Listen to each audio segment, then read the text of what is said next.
Hey everyone, welcome back to the channel. Today is a very special day. There are always special days here on the channel, but today we're going to be taking a look back at the Fretboard Summit that happened in Chicago. I am here with my very dear friend, esteemed colleague, man of many talents. I was thinking about this on the way over. It's Tony Polecastro, just in case you were wondering. I was thinking about this on the way over, on walking over town, like how I would introduce you and the terms that I would use. And I was thinking educator, broadcaster, beard wearer, musician. And then after your talk at Fretboard Summit, motivational speaker. Oh. Well, thank you. Thank you for that. And that's a hefty introduction. I hope I live up to each and every one of those adjectives. I set the bar really, really high just to, You did. really plague your anxiety. It's already redlining right now. I'm heavily caffeinated. I'm super pumped to talk about Fretboard Summit. I think, just my personal experience and hanging with you for the entire weekend was, I just wish everybody could have been there, because actually there were quite a few folks there, but I feel like that's a thing that everybody should go to at least once in their life. I mean, it was my first time going. Was it your second? It's my third. Yeah, it was. For me, it was a combined trip, because obviously I was coming over to the show to see a lot of friends and colleagues and to hang out, but we did a very special guitar delivery as well, but we won't get onto that too much in this video. But it was a really special trip. I've never been to Chicago before. The weather was amazing. Being British, that's very important to discuss the weather. It's very high on the agenda there. But it was great to hang out. Some really awesome conversations with some real titans of the industry. And it was great to see so many awesome and interesting instruments from all across the spectrum. It wasn't just my world, which is steel string acoustics. We had all the electrics in there. We had pedal manufacturers. We had resonators. There was all sorts of cool stuff. Not only that, but there was a load of symposiums and seminars and performances too, right? Yeah. I have a special thing that I brought back from the Fretboard Summit. In addition to the guitar that Tom made me, I brought back something else. I'll show you here in a little bit. That's very unlike you, very uncharacteristic of you to go to a guitar convention and not pick something up. The fact that my marriage is still intact after this last Fretboard Summit visit it's like the 8th, 9th, 10th wonder of the world. It's 3 wonders all put together. The fact that my liver is still intact after the Fretboard Summit is, I don't know, they should do like a medical study on me or something. Hanging with the Frank brothers, which we're going to come on to, should come with a warning. Like there should be some kind of hazard, some kind of something that make you sign before you go out drinking with the Frank brothers. Yeah, I mean, you mentioned them, and I know that we have a couple of standout builders that we're going to talk about. But there were times where I felt like I needed to check on Tom the following morning. I didn't know if I was going to have to go pick him up. I didn't know, where he was. I didn't know if he made it home. But you know what? Here he is. He's here. So that's just proof. It was a really good time. Really well put together show. For anyone who hasn't been, it's in the Old Town School of Music, right? Yep. It's a music school in Chicago. It's set across like 3 floors. There's rooms. There's the performance halls. There's actually 2 separate buildings.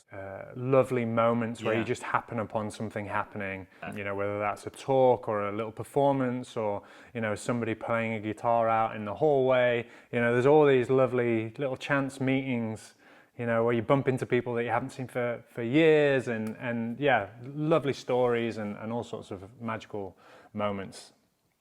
Yeah, and I know for me, 2 things that I wanted to highlight, and this is one of the things that I think is one of the biggest, selling points. And I'll use that term loosely because I feel like this is one of those events that just should be on people's list if they know about it. And if you don't know about it, it should be, it has to be at the top of your list. I enjoy participating in the summit from a presenter standpoint. You know, you mentioned I did a talk, and that was so fun. And I think the response was so great. And I really felt like people got a lot out of, you know, what I spoke about, but it wasn't, I'm talking about workshops in general. I attended a few different workshops or talks, and I just feel like the event in and of itself packs an incredible punch in terms of what you come away with. But also, you mentioned meeting folks. For me, and I think the biggest thing is to be able to connect with some of these builders whom oftentimes I place on a pedestal. I mean, this is, you know, this is very much your world, Tom, in that you talk to these people or communicate with these people, I would assume, on a fairly frequent basis. For me, I don't necessarily talk with them all the time. So to be able to, you know, walk through the halls and run into, you know, any number of builders whom you look up to. I always pick on Steve McCreary from Collings Guitars because I've always considered him very intimidating, but we've become really good friends through the Fretboard Summit. And it was just one of those people where I was like, wow, I don't think I'd ever have a chance to just sit and grab a cup of coffee and chat with Steve McCreary of Collings, or really any of the builders. I mean, this happens all day, every day. It's a 3-day event. So ample opportunity to connect with folks. And I mean, in my eyes, I got to meet a lot of my heroes who have now become friends, which is, I kind of have to pinch myself a little bit. Yeah, I'd echo that.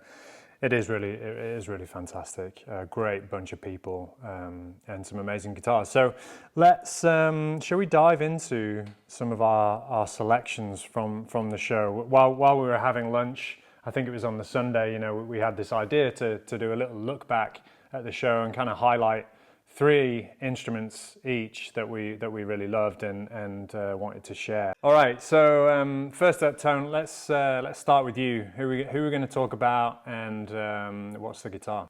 Well, as with all the lists that we've done, it was extremely difficult to whittle things down because, as we've alluded to, there was just a plethora of incredible builders. But one that stands out is Micah Bruce from Omaha, Nebraska. A very fine-looking gentleman who sports a very solid beard. So immediately I was drawn to him. And he's been working with wood and creation with wood. I mean, we're talking all the way back in 2004 from cabinetry and then moving to guitars. So he's been working and being a craftsman for 20 years. And it shows, in my opinion. His guitars are absolutely stunning. He worked at Collings for a number of years. He worked at Dietz Music doing repairs. He worked at Moniker Guitars as the head of production. And I think, I guess in the last 5, 6, 7 years, he's gone out on his own and created Bruce Guitars. And not only is he a very likable person, he's incredibly humble in that he almost, you know, in talking to him, he almost downplays his instruments. And I'm here to just pump him up because his instruments blew me away. And I feel like Mike is a great example of one of those builders who he's just kind of good at everything he does. You know, I live in the acoustic guitar world primarily, and that's what drew me to his booth 2 years ago. Maybe it was 2 years ago. He had a single O there that just floored me. And I was asking him all these questions about it. And I was like real close to being like, so like, you know, what's the cost on this guitar? How do I get it home? And he's like, oh no, this is my personal single O. It was one of the first guitars that he built under his name. And it was just an absolute stunner. So we had a laugh about that, but broadband, his offering of instruments is stunning. I'm going to shout out, he built an OM that he brought to the summit that was beautiful. He did such a tasteful job of distressing it. And I know that's a real hot button topic, but you know, folks like Pre-War Guitars, folks like Atkin Guitars do the distressing or the pre-worn look very well. Micah does it masterfully, very tasteful. Whether it's your cup of tea or not, it doesn't matter. The work that goes into it is really well done. But beyond just the straight head acoustic guitars, he offers some really fantastic electric instruments as well. He has, I'm going to get to the one, the Jane here in a little bit. That one's a standout, and I'll share with you why. But he has the Ellery, which is a wonderful, I think I'm saying that correctly, electric guitar, and he has the Letter series, and I'm most fond of his T-style guitars, Telecaster style guitars. Just beautiful. And he offers, like I said, just a wide array of instruments, and they're all done very, very well. I mean, from fit finish to playability to sound. But the one that put Micah on this list for me is the Jane, and I am so fortunate that he built me one that was actually at the summit. And this guitar, I'm just going to spend a little bit of time talking about it because it's unique in that it's kind of a mix between acoustic and electric. It has, well, I'll just keep showing it. It has a solid spruce top. It's built after like a Harmony Stratotone, kind of those manufactured guitars from the 50s, 60s, but it's approached in such a way that it's very, very much in the specialized luthiery category. This is not a manufactured guitar by any means. It's fully hollow, fully braced, solid spruce top, layered maple back and sides, bolt-on neck. It has two pickups here in the top, but it also has a K&K pickup on the inside. So you can blend between these two pickups and the K&K, and it's just it's kind of a Swiss Army knife of guitars. And I think it best summarizes Micah as a builder, because he's able to pull the elements of an acoustic guitar, the elements of an electric guitar, combine them in this instrument, and it's incredible.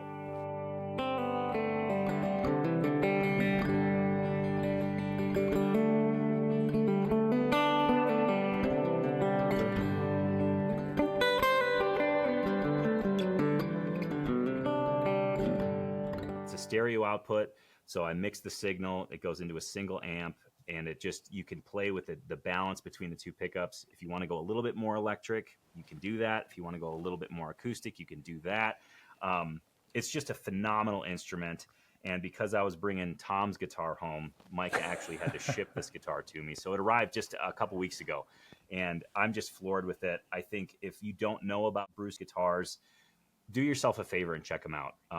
Like I said, he's very humble, and his instruments, I don't think he has to talk a lot about them because his instruments really, really speak for themselves. They're truly incredible. Tom, did you have a chance to visit with Mike at all? I stopped by his table, but it's just as with all these things, you know, with all these kind of shows, there's so many things to see. There's so many people to say hi to. There are so many guitars to try out, and for me, I kind of get really overwhelmed, you know, when I go to guitar shows.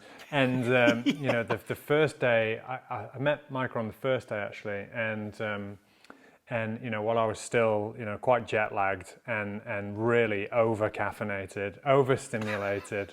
And, you know, I didn't really want to kind of pick up a guitar and try it until I'd, you know, kind of settled down.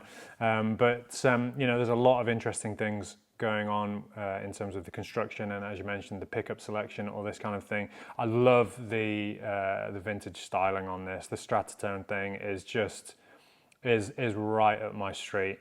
Absolutely love that. Yeah, I'm kind of jelly that you managed to snaffle one of those for yourself. I just, you know, it was.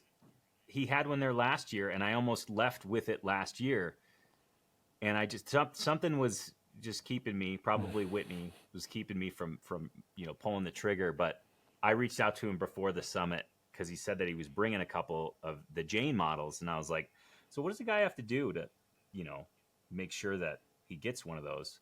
And he's like, well, I think we're doing it right now. So lo and behold, it's here, and I love it. I'm so happy. It's a extremely versatile instrument, and pulls me out of my comfort zone and helps me create in a completely different an interesting way.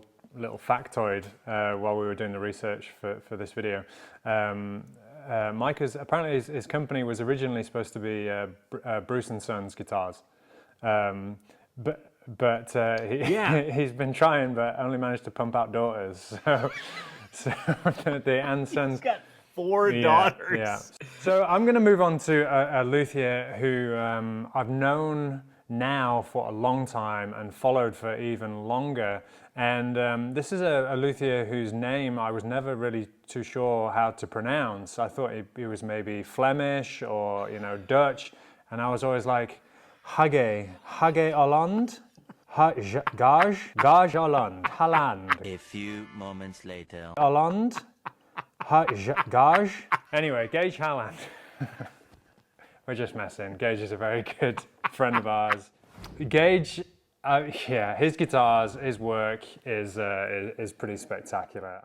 Gage's guitars are much like his mentor Michael Greenfield. They're guitars that make you want to quit being a guitar builder because they're just so unbelievably immaculate.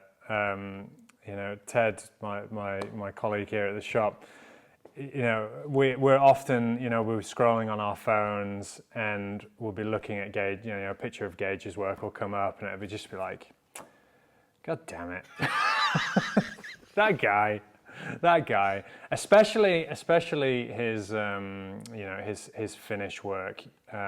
All luthiers really kind of nerd out on finish work. It's just like the ultimate flex, to post a picture of an African Blackwood guitar and the reflections in the back of that. It's just absolutely flawless. Anyway, I've seen Gage's work a number of times, and I was very excited to see him again. He had a table next to his mentor, the esteemed Michael Greenfield, and those two are just an absolute powerhouse when it comes to the world of acoustic guitars. Gage is a character. He's a super funny guy, but he's also immensely humble when it comes to his work and just how exemplary it is. Whenever I look at it, I'm looking at it extra hard and extra close, just trying to find a detail that is not quite perfect, just so I can feel a little bit better about myself. But it's always a fool's errand because you're never going to find anything other than complete perfection on a Halland. Even just kind of strumming the strings just right with the guitar and its stand, it's just this like, knock me down, cannon to the face of sound. Redwood and African Blackwood is a combination that I really love. And with the chops that Gage has, I feel like the restraint that he shows in his work is really, really impressive because he obviously he has the little lamb's tongue bevel, which is kind of, if you know what goes into executing something like that. But that's kind of the only really super flashy detail that he has going on. Everything is really subtle, from the facets on the bridge carve to the perfect detailing and the perfect finish work on the headstock. Again, even the line work just on the cutaway with the little flick just at the end, that's to get that line right is not easy. So big fan of Gage's work. He's a stand-up guy too, and I was really excited to see that guitar because it's mind-blowing. Yeah, I was fortunate. I was able to room with Gage during the Fretboard Summit. We stayed at the same Airbnb together. And Gage actually lives only 30 miles from me, just in the next town. So Gage and I have coffee quite a bit and hang out quite a bit. And I was very, very fortunate in that I was able to play this guitar before he brought it to the show on Thursday. So it was a quiet room. It was ideal conditions for me to just really dig into it. And it was, like you said, Tom, just knock your socks off. Beautiful, crystalline, just one of the most beautiful voices and depth of tone that I've heard. I mean, just a stunning instrument. A little known fact about Gage, he's actually, Tom, did you know that he's visually impaired? Shut up. No, he's not. Listen. He has depth perception issues. Okay. So what he asked, his wife actually builds the guitars. Just kidding. No, that's a total joke. I can say that because Gage is a friend. I mean, that's not what he told me. But yeah, Gage and his wife Rachel are just the sweetest, most wonderful people, and yeah, his work is stunning. I mean, I have nothing. You covered all the bases there, really. So just from a tone perspective, I just want to touch on this briefly, because I haven't actually spent too much time, playing the guitars in a quiet room. In his bio, Gage says that he likes to think that he's applying the best of what he's learned under his tutelage of Michael Greenfield, while steering the design and sound to what will be instantly recognizable as a Halland or an Halland instrument. What would you say? What would you say that is? One of the things that stood out was how strong the high end was. Not in a brittle way, not in a real piercing way, but in a very strong, almost like I've never driven a Lamborghini, but I can imagine like you step on the gas pedal of a Lamborghini and it's just like you're gone. Or any, fill in the blank, any other, hot rod car type of thing. And that's kind of what I felt, in terms of his guitars, because I've actually had a chance to play quite a few of them. I feel like the amount of effort you have to put in to get sound is pretty minimal, which from the player's perspective really opens up a lot, because you're not trying to make the guitar work for you. It's just quite simply working. You barely have to touch. It's very responsive, very even, very powerful. But what I love about it is it's not, of all the guitars I've played, not just the one that he brought to the show, is although it's powerful and although the bass is very present, it's not necessarily overwhelming. There's a brilliant shimmer even to the bass end that I've not necessarily heard in a lot of guitars. I don't know. And the cool thing is him and Michael Greenfield were right next to one another. And Gage's guitars are not a Greenfield. Obviously inspired. Obviously, Gage pulls what he learned from Michael and puts that into his guitars. But in terms of the tone, it's different. I mean, they share some similarities, but it's very uniquely his own. And I wish I could put a finger on what exactly that is. I just don't think I have the vocabulary chops to do that. Well, that's fine, because it's a very difficult ask. It really is. So let's leave Gage Halland, and let's move on. I love you, brother. Let's move on to your next pick. What we got? Yeah, this one came in sideways for me. I tried to, when we were talking about doing this, I tried to pick out a guitar kind of in each category, like traditional, like bluegrass style guitar, modern guitar, and then obviously Micah kind of runs the gamut. The next one for me is Travis D. Wade out of Fort Worth, Texas. I did not know about him coming in. I tried his guitars on the off chance I just walked by his table. He had two guitars on display there. One was a 12 fret slope shoulder dread, kind of like Roy Smeck type of Gibson, where it was a deeper body. Honduran mahogany back and sides, Adirondack top, and then he had a traditional dread, Brazilian back and sides, Adirondack spruce top, large sound hole, very much like a Clarence White style bluegrass dread. These guitars in the traditional category, I guess in the way that I'm kind of parsing it out in my head, were best in show. Wow. For kind of a bluegrass traditional dreadnought. And I say that I don't think, and I played a lot of great guitars, and this is not, I'm not throwing shade at any of the other builders that were there with the kind of traditional bluegrass instruments. This guitar, both of these guitars were light years beyond anything else I played in that category. And I just could not believe what was happening. The sheer power of the guitar, but not just the volume, the depth of tone, the responsiveness of it, and the beautiful wood selection. Now, you look at a piece of Honduran mahogany, and it might not seem, I guess, visually all that striking. To me, it's beautiful. the tops that he uses on both of these guitars were some of the most the tightest grained Adirondack spruce tops I've ever seen. And I just had to admire the beauty of the wood choices that he made. Again, very much in the traditional realm.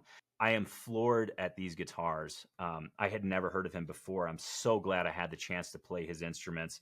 The Clarence White, the large sound hole dread, was everything you would want a traditional dread to be. Just woody and powerful.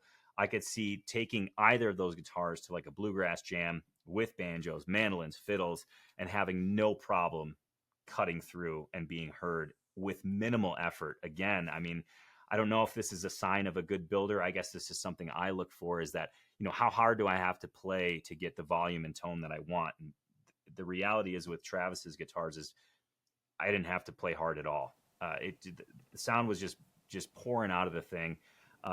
That's the one that he had at the show. Really fun detail. I just thought of this after seeing that. On the Clarence White guitar, some builders put the logo on the headstock front and center. Some have gone the more like traditional route and flipping it on the back side. He actually had his logo inlaid on the side of the headstock, right next to the A string tuner, which I thought was a really cool touch, something I had not seen before. But overwhelmingly, like I said, best in show for me in the traditional category. I just really wonderful guy. He took so much time with me, just hanging out, talking guitars, and I'm 100% blown away. So you have one on your shopping list now?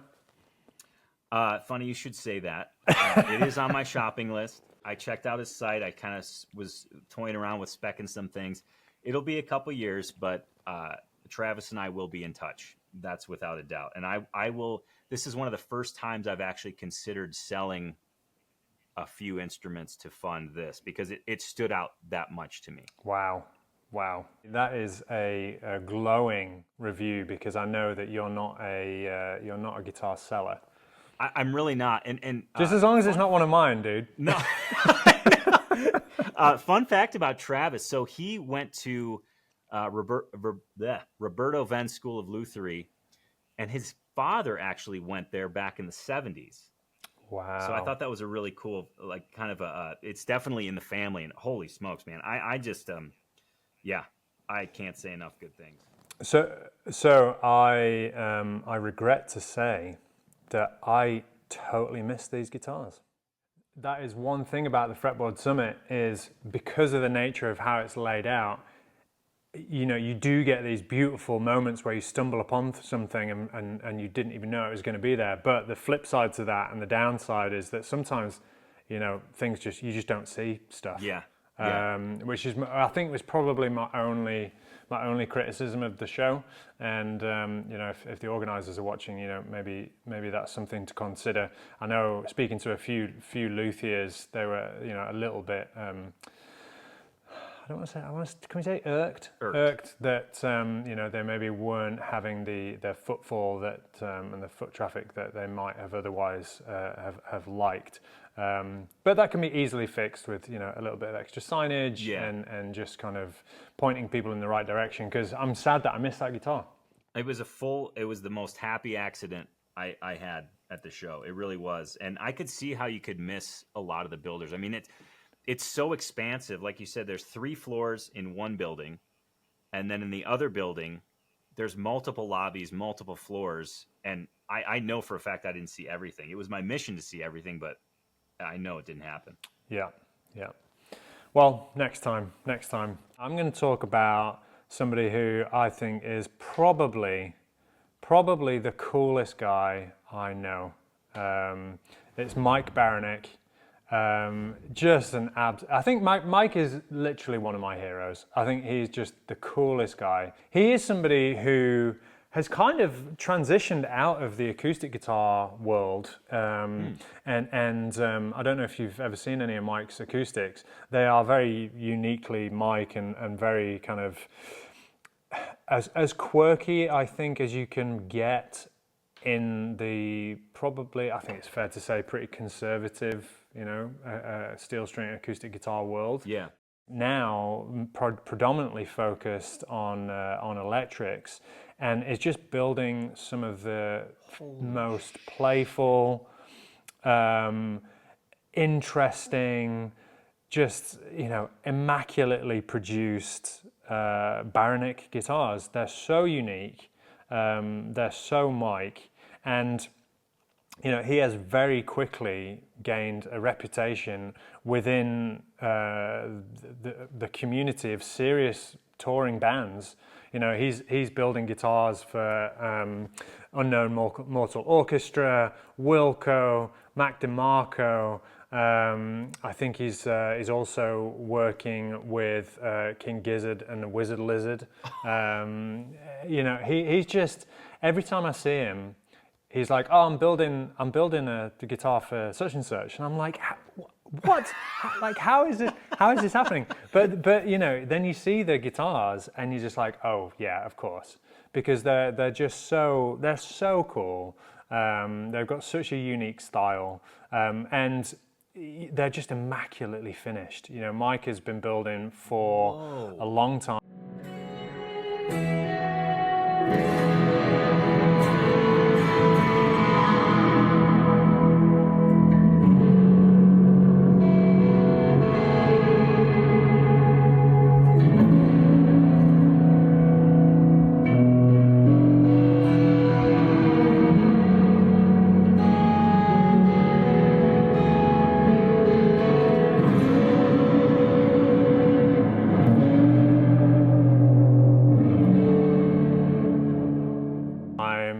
He was another Roberto Venn graduate, I think, in like '93. He was an instructor there, and he moved to LA and has been building there since 2012, and just knocking it out of the park with an unapologetically personal style. There's echoes of that kind of mid-century modern design touch, they're just look at this control circuitry, this thing here. I don't even know. It's so cool. It's just pulling so much design inspiration from so many awesome places. I look at his guitars, and I just feel like there's so much of that kind of 50s and 60s Americana in there.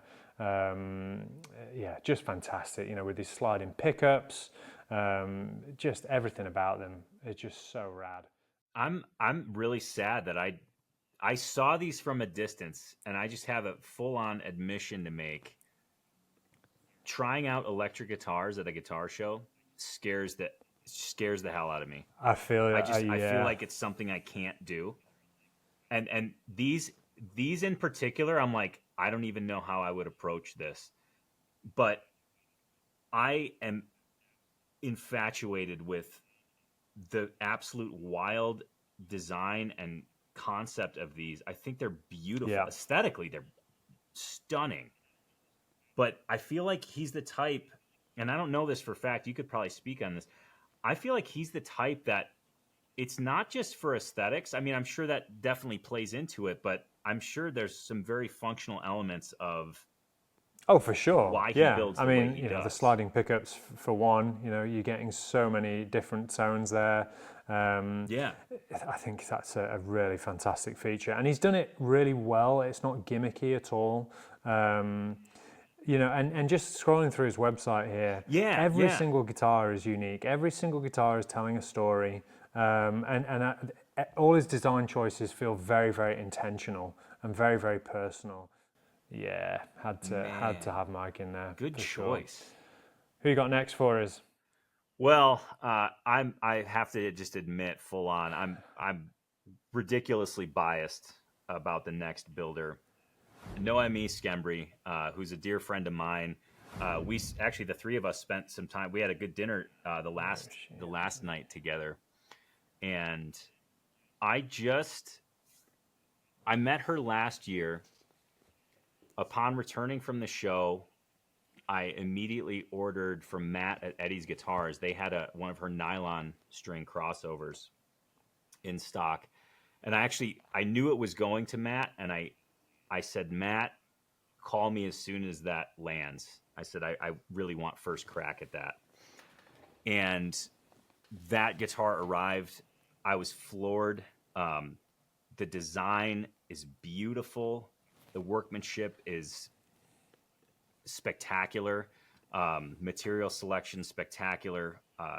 Just stunned.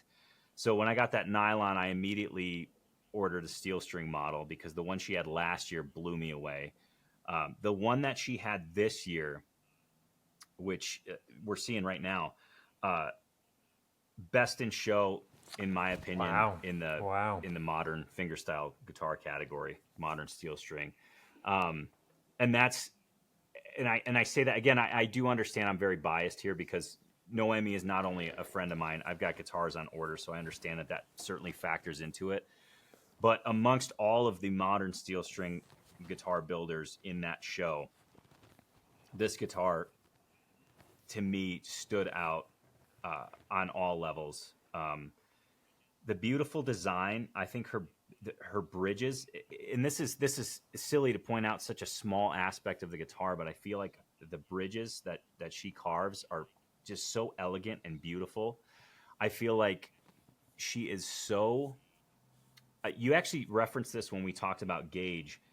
I feel like she's got, and I'm speaking at this from a player standpoint. I don't know the ins and outs of luthiery and how to build, but I feel like she has fantastic chops as a builder. At least that's my interpretation. And I think she could do a lot, but she again has that restraint and really serves the aesthetic of the guitar. It's not over the top. It's beautifully elegant. The sound of that parlor guitar she brought is just, it's haunting.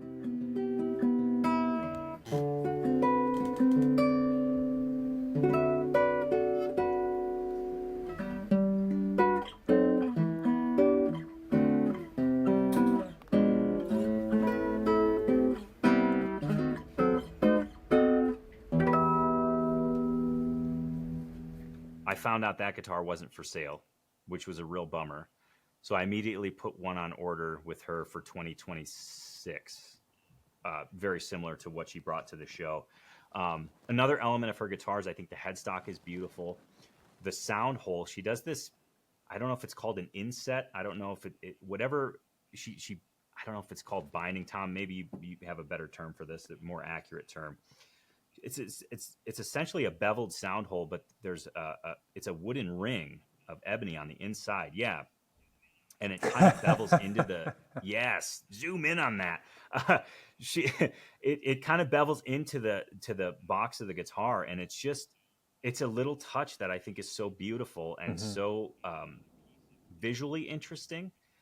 And another piece of her guitars and her building that I really like is every guitar that I've played from her, 3 now total, just the feel of the guitar. I don't know what finish. I know she uses a bunch of different finishes. I think she does French polish. I think she does nitro.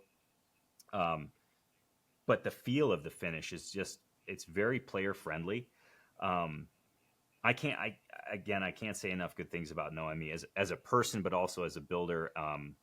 And it's just not the aesthetic. It's the full package. It's the sound. It's the feel and playability. Beautiful, beautiful instruments. I think her body shapes are gorgeous, and I'll specifically cite the nylon crossover. I think it is a non-traditional shape, but not for the sake of being shocking or novel. I think it's a very kind of form function choice, and I think she just knocked it out of the park. I'm stunned.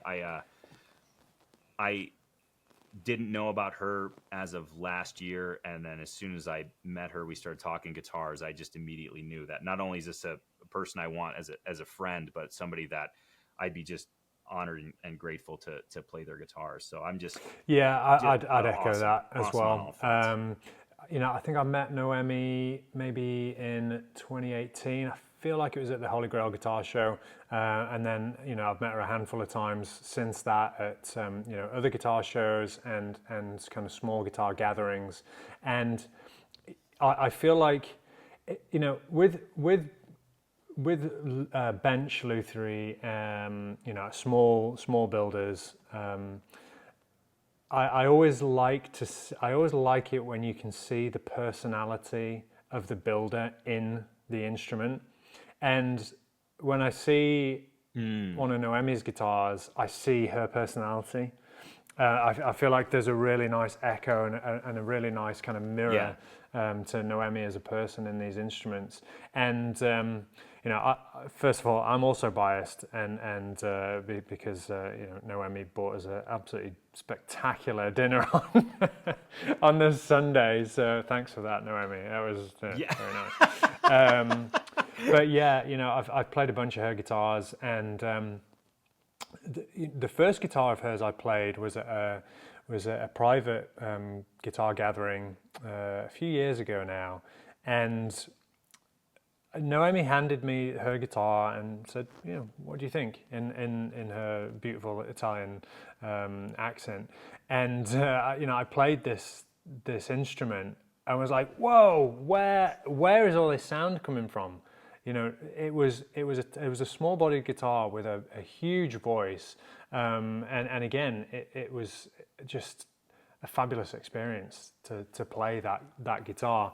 And with this instrument in particular, the one that she had at the show, it's very, very understated, it's very subtle, but the thing that I really like about it, and the thing that makes me keep coming back to Noemi's work that you don't notice on first inspection is the subtle ways that she introduces movement into the line work. And what I mean about that is her use of asymmetry. So for the longest time, I would see Noemi's guitars and my brain couldn't quite work them out, but not in a negative way, in a really endearing and alluring way that kind of kept you just lingered a little longer over her guitars for a reason that you couldn't immediately put words to. And it was only as I was going back through my photographs of the show that I noticed you mentioned a bridge, but it's this asymmetry in the bridge carve, which is really unusual. You don't see that. Most people adhere to the use of symmetry in their bridge carves, and this has just got this really lovely kind of little flick here, which again is echoed and kind of mirrored in the headstock there as well. And so for me, Noemi's work is all about those little details, those little subtle flourishes, those echoes of her personality, but it's backed up by immaculate workmanship and a great voice as well. So well done, Noemi. I'm going to take the reins here, and I'm going to dive back into the electric sphere, and we're going to talk about Frank guitars. Fantastic people, but just impeccable guitars. Crazy finish work, just flawless workmanship, great styling, and incredible sound. I was listening to some guys play these guitars at the booth, and they're just absolutely fantastic. Every guitar is a work of art. I didn't realize until afterwards that they'd collaborated on a guitar with the people at Built, and also Caroline Effects as well. So no kidding. Yeah. I hadn't noticed this. I was kind of like, are these guys being ripped off, or like what's going on here? But did you see this guitar? Oh my God! Was that at their booth? I think it was at the Built booth. That's why I didn't see it. I didn't see this one. So they've gone with Built Brothers because it's a collaboration, but they've just gone with this.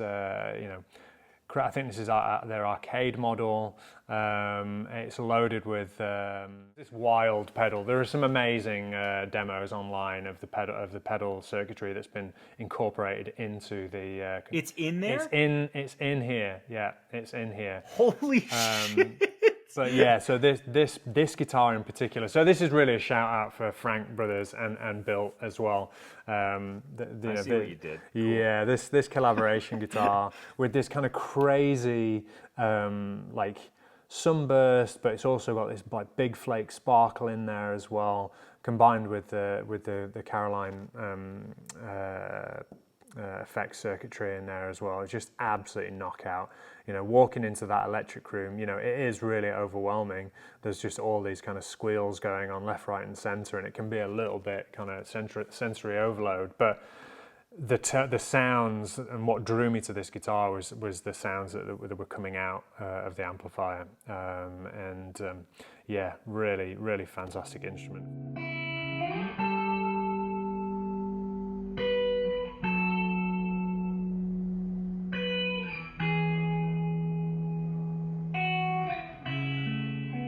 Super humble guys, loads of fun, heavy drinkers, terrible at table football, but you know, really fantastic guitars. If only they made basses. I was talking to Nick. I was like, dude, you got to make some basses, because I'll be all over a Frank Brothers bass. I did swing by their booth and was floored. Everything that you mentioned, and I think the thing that stands out the most is unique body shapes and finishes. Yes, I think totally. Those were the two things that their finishing. I was just like, color wise and just the beauty of the actual finish, floored. And again, I'll also reference the kind of I don't know if you want to call it distress. I keep going to distressed or pre-worn, or like the lacquers pre-checked. Yes, they had on some of them. And a lot of times, and I'm going to kind of throw Gibson under the bus. I don't know if that's something I can do, but you can totally do it. I feel like Gibson does a good job of doing the wear on their finishes, but I noticed that most of the lacquer checking that they introduced to their guitar, it feels like the lacquer's so thick. Mm-hmm. Like they pile on the lacquer and then they check it, and it almost looks, it feels very contrived. It feels fake. Not the case with these guys. I felt like it was very tastefully done. You could see that the effort into making a good finish first was kind of priority, and then the checking or crazing of the finish kind of happened next. You could see it subtly on this one, right between the pickups. It's well done. It looks very natural, and it's funny because I was walking around with Aiden, my son, and we stopped by these. Aiden was like, he's like, these are awesome. He was like so into it. It was like, man, these are incredible. It's like I could see him getting really excited about them. But let me tell you the story about me trying to get to the airport the day after the show. So the show concluded on a Sunday. I left on Monday morning.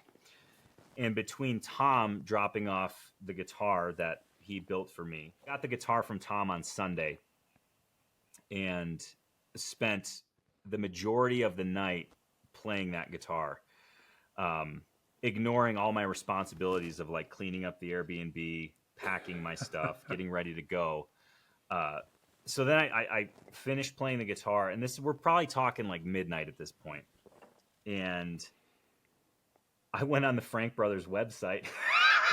I started to look and see what was in stock, and I'm like looking at all this stuff. At this point, we're talking like probably 2 a.m. And I'm just bleary-eyed. I'm like, I got to do a little bit of laundry at the Airbnb. I got to clean the thing up. So I finally get to bed at like, I don't know, 3 maybe. I woke up. My alarm I had set for like 5 o'clock. I woke up to the Uber notification that my ride was outside. So I'm just like running through the house, through the Airbnb, trying to like get my stuff together and feel like I got everything, set to get out the door. And I barely made the Uber. And I think I texted you while I was in the car. I literally barely made it to the airport. So I blame not only you, Tom, but the Frank Brothers for that little sequence of events in my life. Yeah, we're going to do a little honorable mention. Good reasons to be late. Good reasons to be late.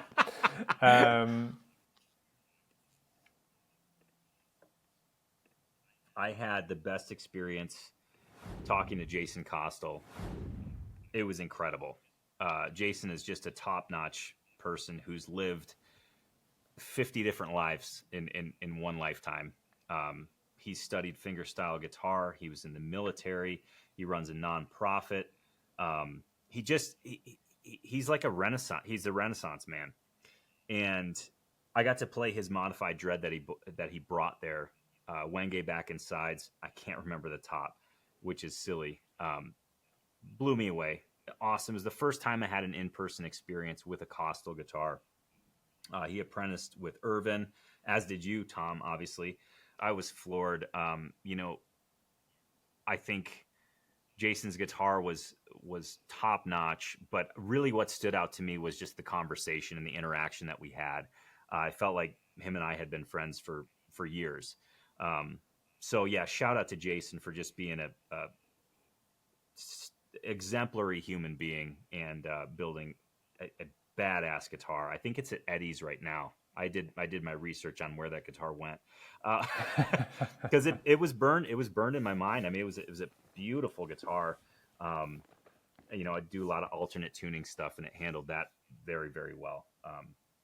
So yeah, I just wanted to give a shout out to him because just because of the person he is, just an incredible dude. Totally. I can say the same. Jason's one of those gems of the community. He helped me out a lot when I was just before I was going out to to do my apprenticeship with Irvin. He spent a lot of time on the phone with me, giving me advice and has done since as well. And just on that guitar in particular, bearing in mind that it's really difficult to get a sense for what any of the guitars are doing at a show. I was talking to Megan Wells, who was on the table beside Jason. Well, I think it was you actually. You were playing the guitar. Yeah. You'd picked it up and you were just kind of tuning it.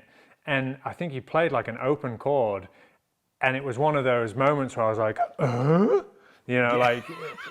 What it really kind of grabbed me and made me kind of spin around, and I was like, oh yeah, of course it's a Costal, because not only is Jason just like one of life's really great guys, but he's also an annoyingly good guitar builder. Similarly with Gage and seeing his exemplary work, it was a similar experience with Jason.